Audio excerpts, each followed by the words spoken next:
Hi everyone, today we will do legal dictation exercise number 49. So ready? Start.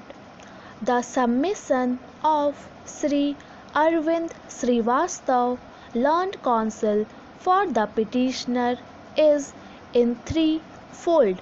Firstly, that the order dated 18/8/2002, by which the term of the Committee of Management has been accepted to be 5 years instead of 3 years, was challenged by the petitioner by filing a representation on 18/6/2003, and as such, without deciding the said representation, the term of the Committee of Management could not be held to be 5 years, and it ought to have been treated as ended after 3 years. It is secondly contended by Sri Arvind Srivastav that regarding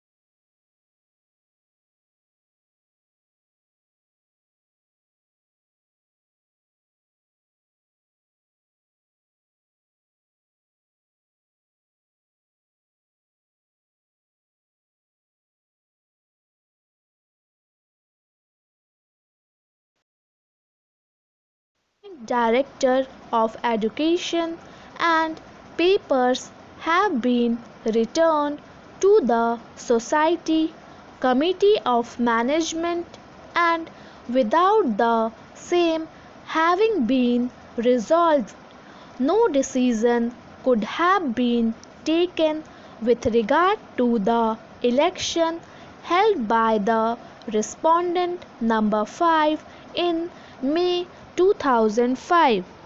The first submission of learned counsel for the petitioner has no force in view of the fact that the Joint Director of Education wide order dated 8/1/2004 has accepted that the term of the Committee of Management is 5 years.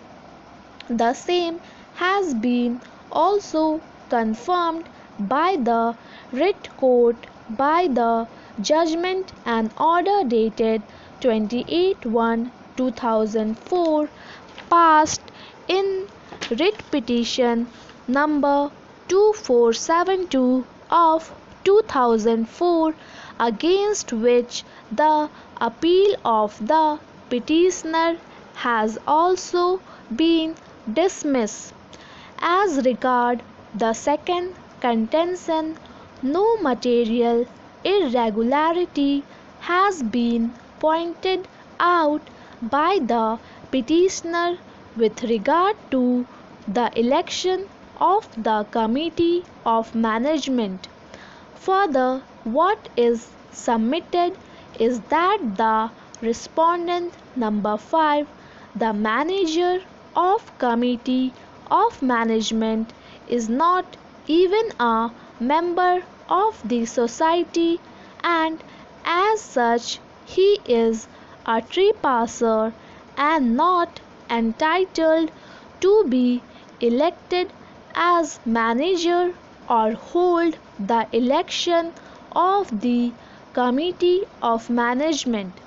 It is also submitted that the date of election as contended by the respondent number 5 was 21/5/2005, whereas the Joint Director of Education has held that the election was held on 8/5/2005, which was duly recognized by the Regional Committee on 25/2005. In my view, these are disputed questions of fact that as to whether the election were held on a particular date or not, and whether the respondent number 5 is the member of society or not, which cannot be decided in writ jurisdiction, as evidence would have to be adduced by the parties for deciding such issues. The petitioner was earlier also given an opportunity by the writ court to file a civil suit, and the division bench also, after relying the full bench decision of this court, has held that the civil suit would be the appropriate remedy. The petitioner has chosen not to approach the civil court, but has again come up in writ jurisdiction, which is not the proper forum for deciding such issue. Thank you. Please subscribe my channel Steno Star.